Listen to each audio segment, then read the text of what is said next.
This is sound activating LED. When you clap your hands, it will turn on the light. The main parts of this project is Arduino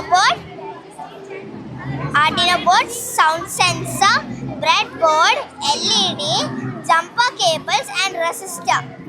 The use of these parts are Arduino board's use is to upload the program. The sound sensor module's uses to detect the sound waves. The jumper cables uses to connect the Arduino board to the sound sensor and also to connect the breadboard. The resistors uses to control the flow of the current to the LED. The LED is the source of light and the breadboard is used for connection.